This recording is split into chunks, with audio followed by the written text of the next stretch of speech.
Good evening, viewers. This is Riyad Aziz Jose Carlos. He is the president of Macau Portuguese and English Press Association. I want to talk to him and I want to discuss with him many issues, many international issues facing journalists. Thank you very much, Mr. Jose. You gave us My time. pleasure. Thanks for having me. First of all, we'd like to know about you. What are you? How did you start work? Where did you start journalism? And so on. Well, I'm currently 38 years old. I was born in Portugal. I started out my career in Portugal as a college student. I was back then working, I shall say, on a voluntary basis for sure, for a college radio and also a college newspaper while I was doing my bachelor studies in journalism. Then I graduated and I worked for a few months in Lisbon for a national news radio before I had this opportunity, a job opportunity of coming to Macau to join Macau's public service broadcaster. That's very good. In a very short age, you have done many things. It's great. It's great. Yes. So, how did you become the president of Macau Portuguese English Press Association? When I arrived in Macau back in 2003, as I was saying, I came to work for the public service broadcaster, the radio station. Then I moved on to the TV station under the same company, and since March this year, I left the public service broadcaster and I joined the private newspaper and media group, and I'm the editor-in-chief of this newspaper. Well, when I arrived in Macau, as I was saying, there was no journalist association for non-Chinese, meaning there were some journalist groups, but they were Chinese-speaking associations and unions.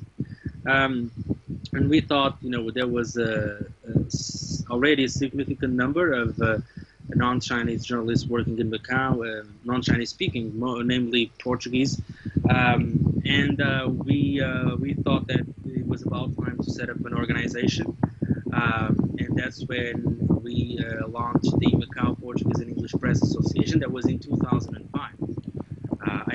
I'm one of the founding members, and I've been serving in the governing bodies since basically the very beginning. And last year, after serving for 6 or 7 years in the board of directors as a director, I was encouraged to run for president by my colleagues, and that's how I became the president of the board of the Macau Journalists Association. Okay, I have many questions regarding this association. Just tell me, are you an elected president of this association? Yes, our association has about 80 to 90 members, and we have elections. So we have a 2-year term for the governing bodies, and we have elections. So the governing bodies are elected by the members of the association. How many members are there in your association? So currently overall about 90, and active members 70. It is total number of journalists you have. Yes. They are all foreigners?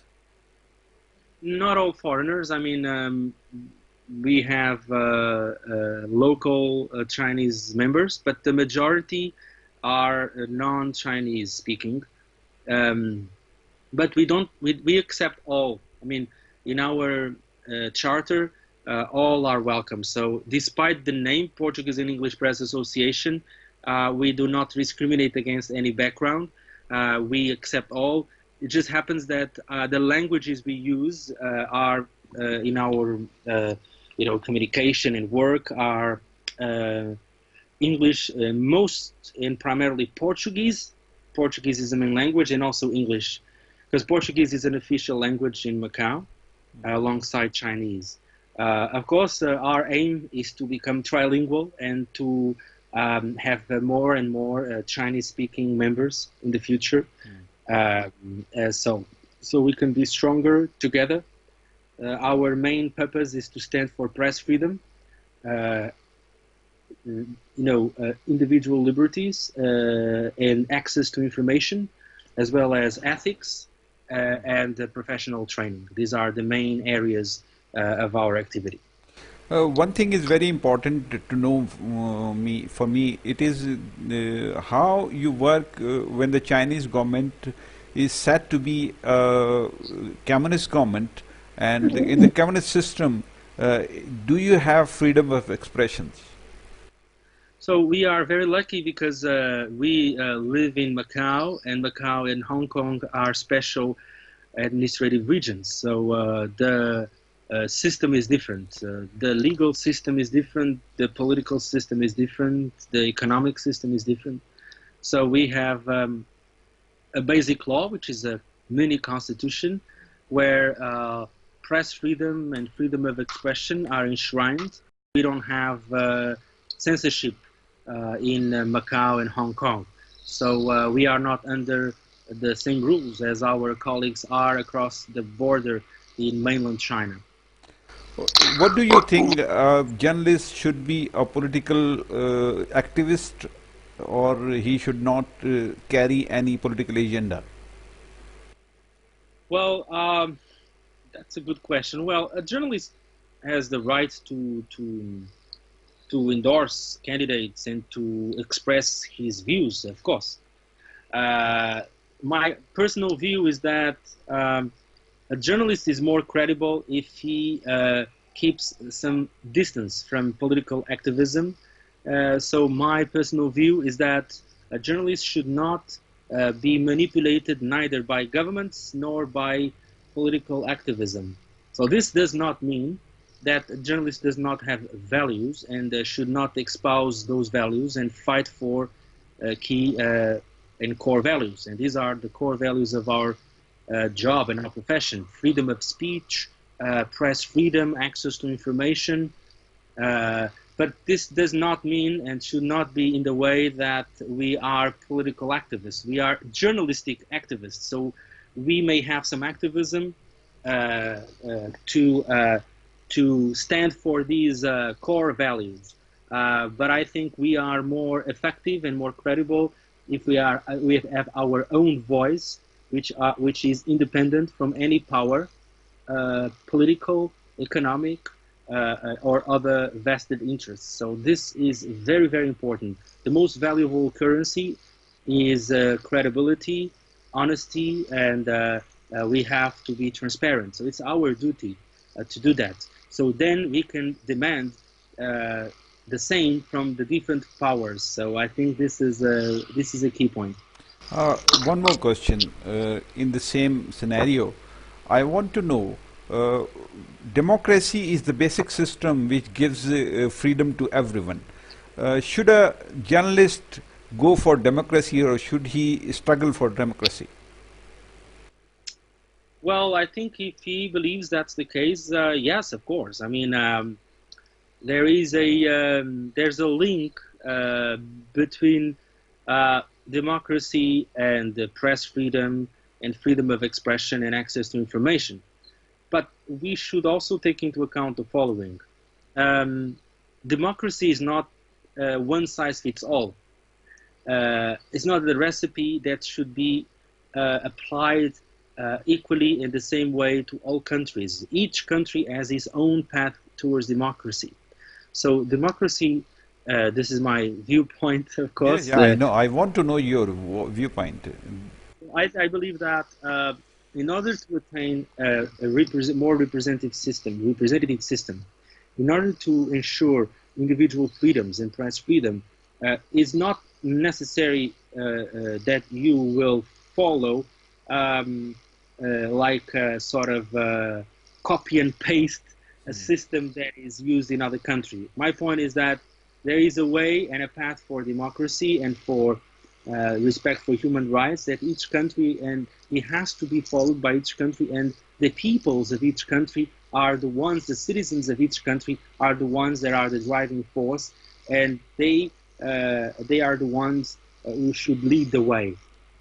So, so I think to answer your question, I can see a clear link between democracy and the freedom of expression, of course, and the press freedom. But because you have democracy, electoral democracy, that is not a sufficient condition for you to have press freedom and to have rule of law. You see, many countries nowadays, you have elected leaders who are enemies of freedom, enemies of rule of law, and enemies of liberal values or of No, press my freedom. question is about the system. The system, Mm, I mean to say, where there is no democracy, like kingdoms. You cannot speak, you cannot express your feelings. But in mm. democracy, you can express your feelings, you can speak frequently and freely. That is Of what I'm course. asking. I Oh, understand that. I have just interviewed a person from Denmark. He is the president of Denmark Press Association, and he told me that the government is democratic, but it is reducing the media. It is just pressing the media as much as it can. So yes. you're right. You're right. The democracy is not. If the government is democrat or the elected government, it is not necessary. It will favor freedom of expression, freedom of press. I agree with that. But I asked the question in context of kingdoms See, and non-democratic countries or well, dictatorships. sure. Well, that is very so. That is easier for me to answer for sure. Democracy goes hand in hand with freedom of expression and press freedom. Yeah, That you I agree. truly Should, yes. my question was: should a journalist go for a struggle for democracy? Well, if he believes that that is the that is his view, and yes, of course. But the thing is that um, what I believe that is important. Again, I get to the same point: is that it depends on the actual situation. Um, uh, there must be a, you know, in some more dramatic situations, it is basically impossible not to take sides, right? But the if the journalist can remain, as I was saying, while standing for these values, remain credible and having its own independent voice, which is not the voice of other powers, I think that is preferable. But again, let me tell you this: it all depends on what you're talking about, which if how oppressive the system is, and which is the most effective way to attain that goal. So I would respect the choices made by my colleagues in these countries and situations. They may believe that in the long term, uh, you don't to struggle for democracy may not be translated into activism on the following day, but to stay resilient in the longer term. So I respect all that, of course, because I need to understand the actual situation of the country and of the system to have a view on specific situations. But in terms of system, yes, that would be my question for sure. Where you are living, this is Macau. Macau is a country which is under the administration of Chinese government. That's But right. you said there are rules are different. But Yes. at the end of the day, the government is not allowing many things to you to do. Is that true? Not so much. I mean, the room is still satisfactory for us. But you see, this is a small place, um, and mainstream values and culture um, is sometimes not so prone to transparency, um, and the prevailing culture and values would not be so much of uh, uh, promoting conflict, even conflict of ideas and open conflict. So all these plays a role. Is a small place. Um, it is there's a local culture and there are some values in the society, and this is of course reflected in the kind of debate that you have. But if you ask me, to be fair, I would say the following: we do have a satisfactory room to operate, to report, but of course there are concerns and risks looming large with regards to tightening of the belt that may come. It is of course a concern. Okay, if I ask my question in different way, same question. What is the level of censorship in your country? I mean, in Macau. There is no censorship. Censorship in the sense of interference of the government to block content from being out, direct. I have no knowledge of that. But there's something else, which is self-censorship, and also other ways of controlling the information, and for sure that does exist. There is no censorship. Okay. Is there any pressure from government? Certainly comes from government to save the policies, to project the policies, to project the agendas. Do you feel any pressures? Well, I do. Let me tell you this. I have to distinguish the following and to break down the following. The Chinese-speaking media and the Portuguese and English-speaking media. These are different realities. Two different. Yes, they are different because in Portuguese and English, and especially in Portuguese, you can read a lot of dissenting voices and critical voices and different views, and the airtime and the room and the space given to these voices in Chinese-speaking media overall, of course there are exceptions, is much less. Okay. So this is a fact. Now, what is the ratio of Macau in as far as the population is concerned, since it has been a colony of Portuguese?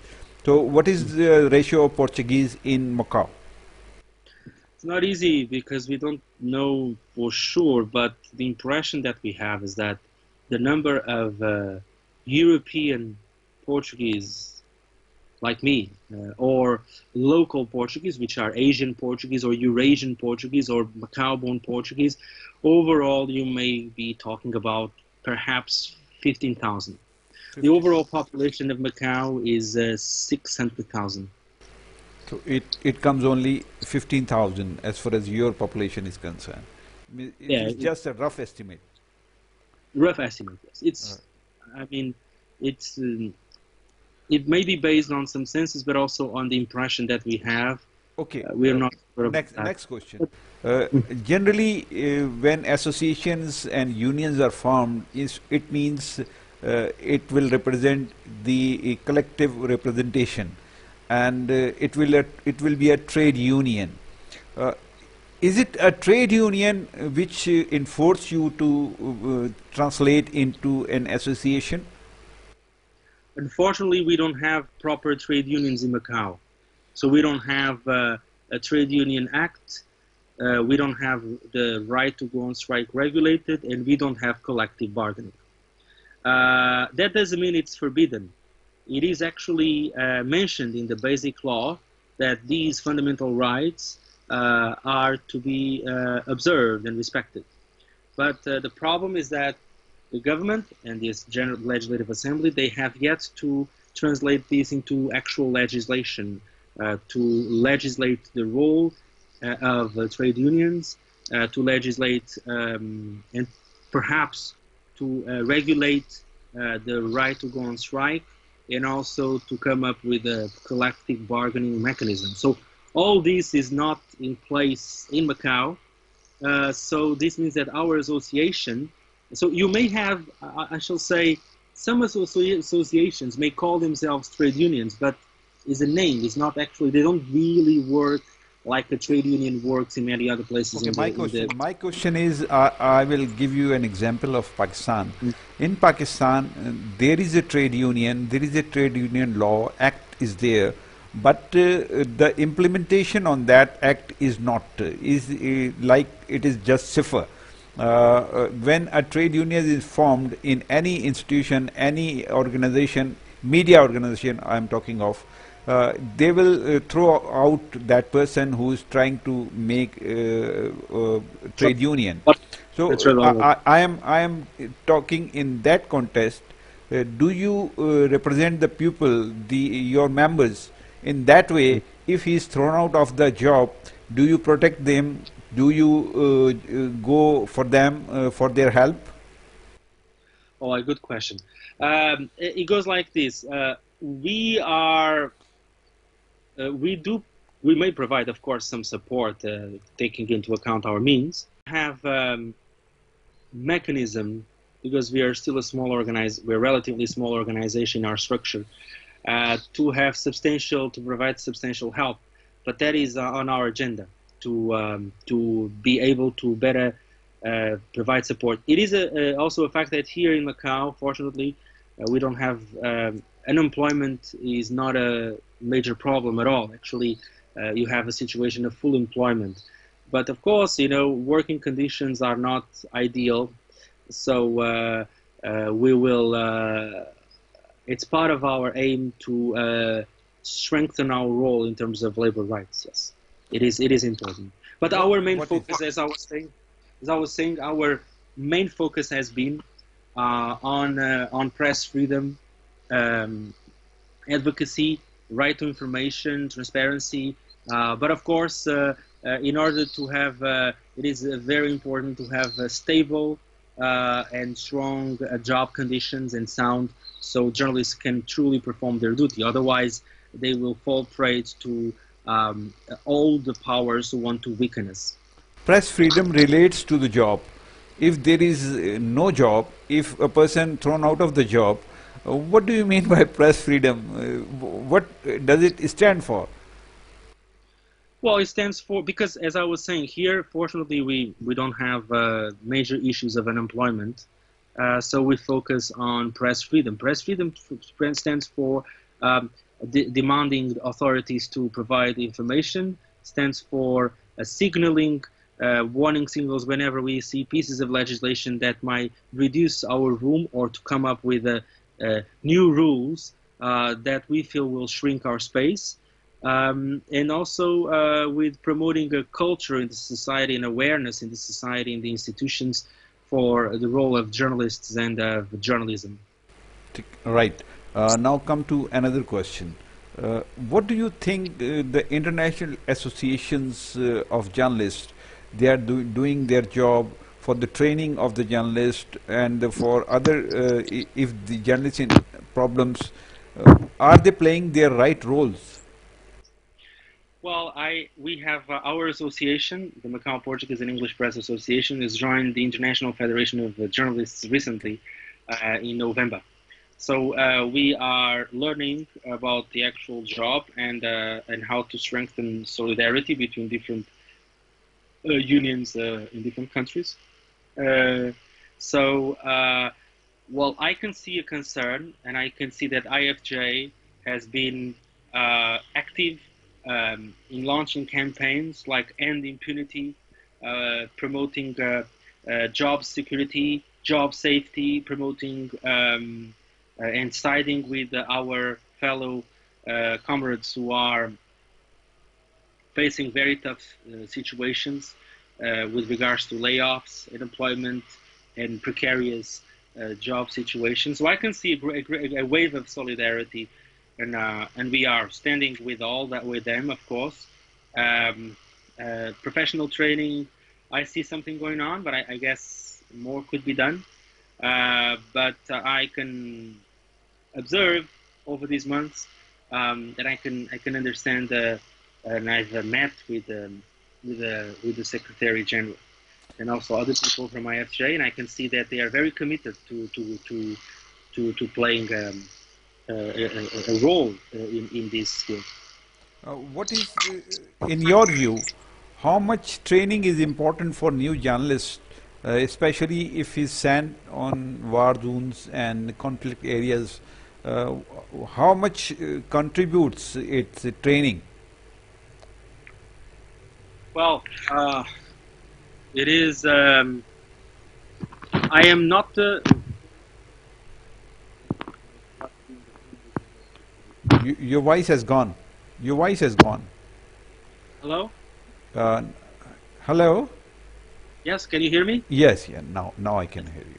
Okay. Yeah, I continue. was saying I'm not familiar with how it is to being a journalist in those very tough situations.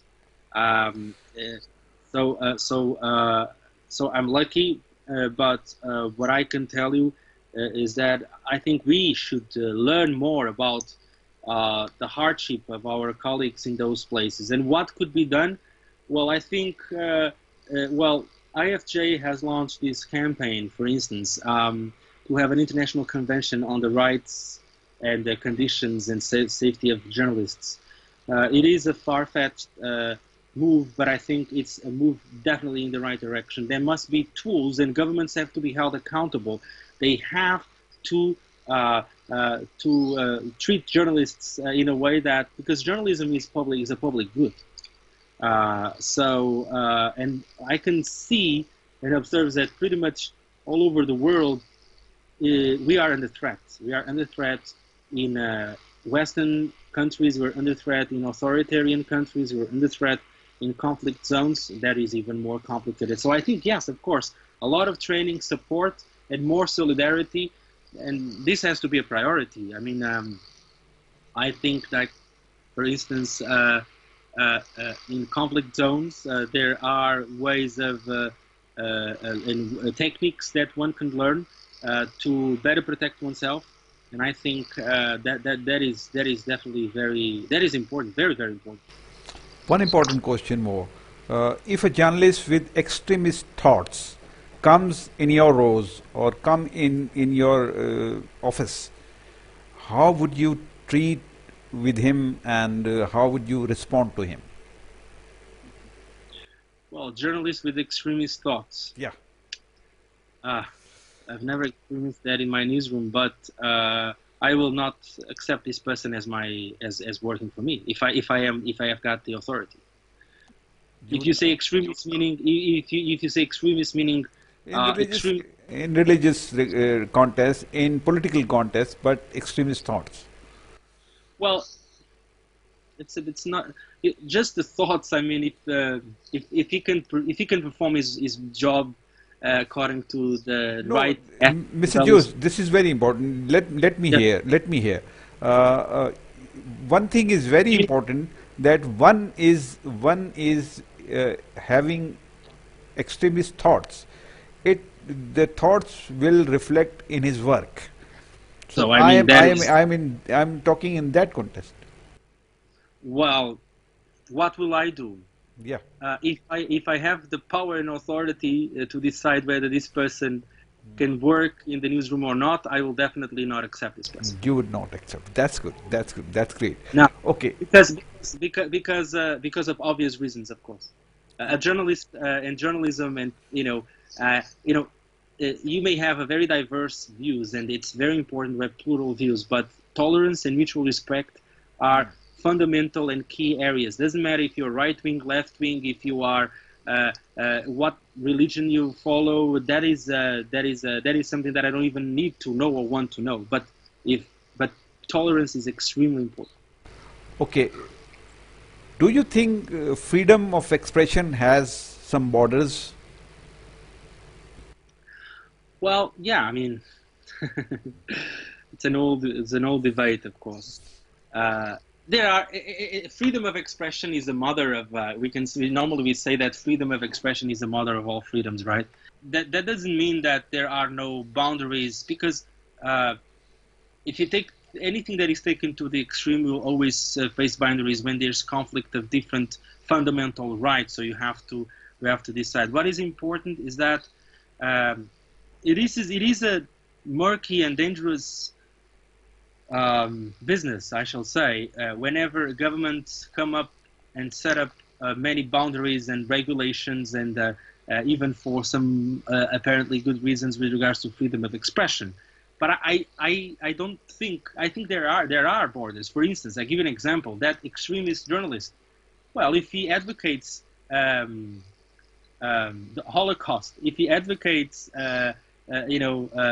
the execution of Muslims, if he advocates any extreme view, and if he makes this public and does this, I mean, there must be a way to prevent this from happening, in the sense that if he is calling on for mass murder, I mean, this person, there must be a way to have some boundaries there, but of course this should be dealt with carefully, in the sense that.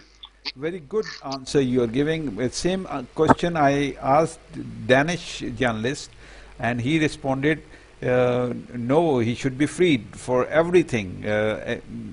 If there is no freedom of expression in society, means there is no democracy. He responded that nobody should be stopped for doing anything. Well, yeah, I mean, I understand this view, and I would generally agree, but I guess in some situations, I mean, I mean, there are extreme examples, that we can think of, and especially if it's someone who's apologetic of extremism, and which. But there must be a way to put up a boundary there, especially there's a reason why in democracies you have you don't allow extremist groups to be formed, neo-Nazi groups, Nazi groups who basically advocate violence and mass murder. You can say that. I mean, I'm not saying that you should be arrested for saying that. That's not my point, of course. But if you do it in a way that is a mass communication, I mean, that may not be acceptable. I mean, I think we should devise a way that at the same time protects the greater value, which is freedom of expression and press freedom, of course. But we should also take into account that in some extremist situations there must be an exception to that. Okay, you are a Portuguese and coming from Portuguese. If you compare Macau from Portuguese, where you find a better journalistic atmosphere? Portugal or Macau, right? Yeah. Well, it's not an easy question because I only worked in Portugal when I was very young, so my answer is not so much based on my experience, which was only just when I was a college student is different, right? So there are pros and cons in both sides, right? And Portugal is a sound democracy, and you have plural voices, but in terms of the job market, there are a number of problems, So the journalists are constrained by their labor relations, not by obstacles to press freedom or to individual freedoms, etc. In Macau, the job situation is better, sure, but you live in a smaller place, which tends to be more conservative overall. So you may not have the kind of spectrum that you have for debate is narrower. So these are the differences, I shall say. But I've been working here for 15 years, and overall, what I've been experiencing is positive. In Portugal, is the government standing with the democratic structure? They support journalistic norms, they support expression freedom, they support everything? Yes. The situation, of course, governments always try to control the agendas and to influence, but I think overall the situation is positive, is good. Overall is positive. Yeah, overall is positive, is good. I mean, there is a culture of you know, treasuring and nurturing press freedom, and the problems that we have are related more with the job market than with the, you know, major obstacles put up by the government. Here in Pakistan, we use a term yellow journalism. Are you aware of that term? And if you're aware, yellow journalism. I'm not aware. You're not. I explain it to you. I can feel it, but- A journalism which is used for blackmailing, or Oh, used cool. for agendas, it is yellow journalism. Oh. What do you say about that? Well, I cannot accept that kind of approach because, as I said, journalism is for the greater good of the public good, not for other purposes. So, as I said, if journalism is at the service of different powers or interests and is held hostage by that and stops performing his duties, then you may say that is no longer journalism, but is something else. What do you mean by something else? Means forming an agenda? Yeah, well, agendas are normal, but if you blackmail people, then that's not fair. I mean, everybody's got an agenda. There's no problem with having. I don't see any problem if you make it clear that your newspaper is more conservative or more liberal or this and that. There's no problem. I mean, Okay. it's actually What do you think about WikiLeaks? we generally like people who leak things, right? Because they we would like to have a lot of leakers, so to say, leaking stuff, so we could have big news and we could you know, we could have great stories and scoops, etc. So overall, now the question and the problem is we got to look at WikiLeaks as agenda.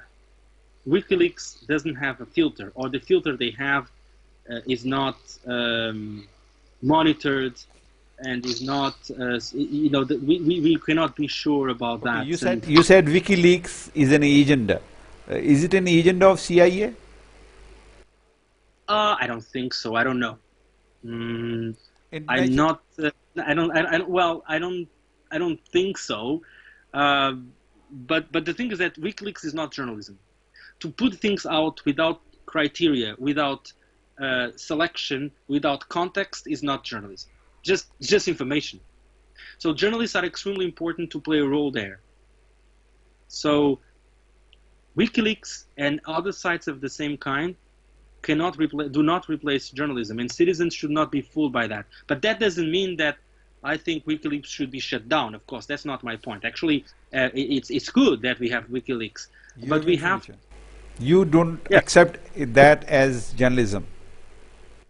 Well, I don't see that as journalism. It's not, because journalism implies the role and the criteria and selection and to verify information and to provide context and just to splash things like that. That's not. There's no context. We don't know. Okay. What do you think about Panama Papers? Well, I think it's important. I'm not saying that WikiLeaks is not important. WikiLeaks is important, but journalism is very important. The Panama Papers did. I think it was important for allowed us to understand a lot of things. And is it journalism? Is it journalism? No, the Panama Papers itself, no. But you had newspapers having access to that firsthand, and they had journalists doing the verification. And what was done by newspapers and media organizations was journalism. But the papers itself, with no context, is information, which is important to be leaked out, of course.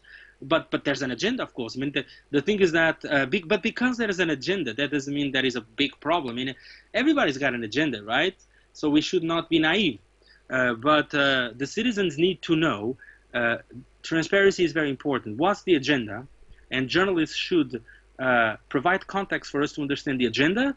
And if the journalists have an agenda, they may let people know, so people will judge by themselves. But journalists have a special role and a social role, a responsibility towards the citizens, and that Okay. responsibility. Last question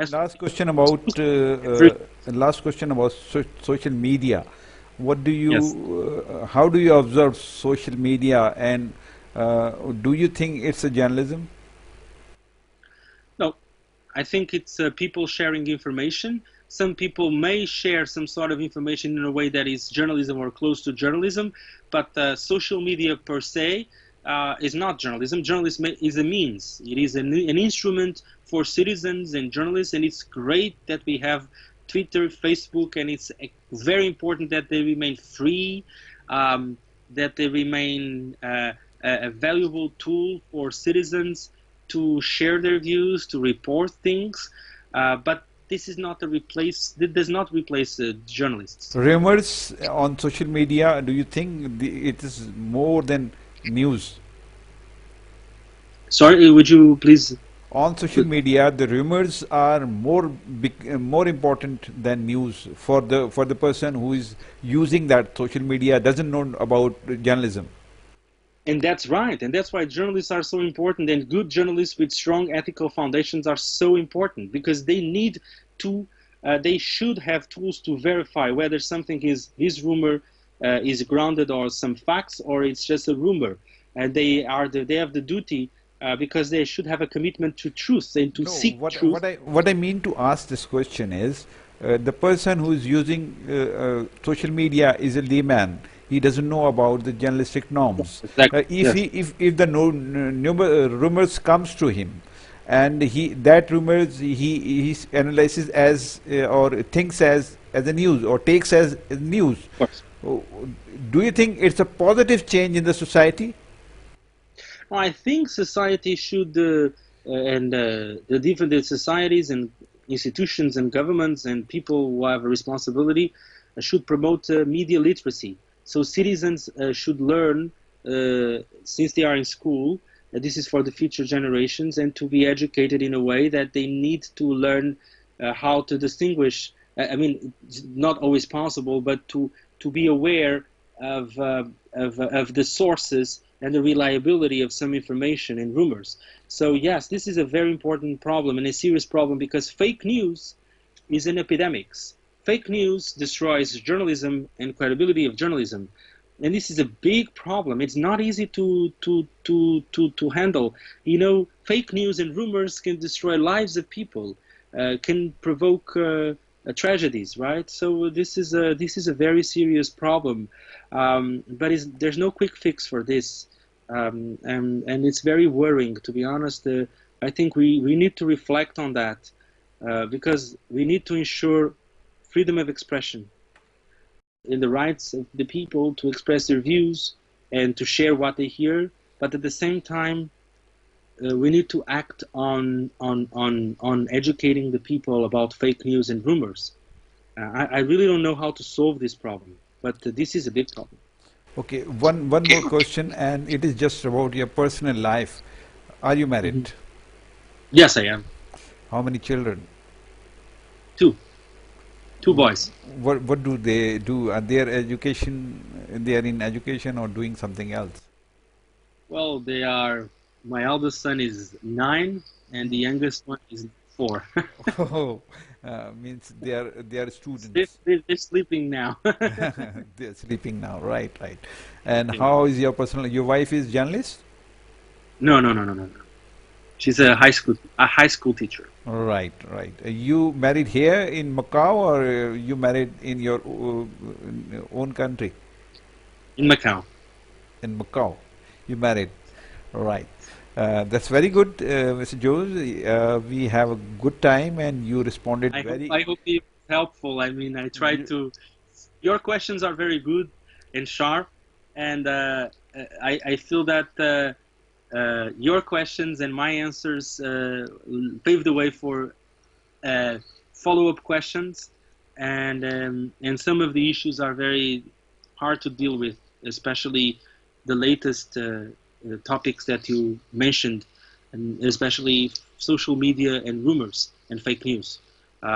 We actually, in our association, we have been holding workshops on raising awareness on ways to verify information.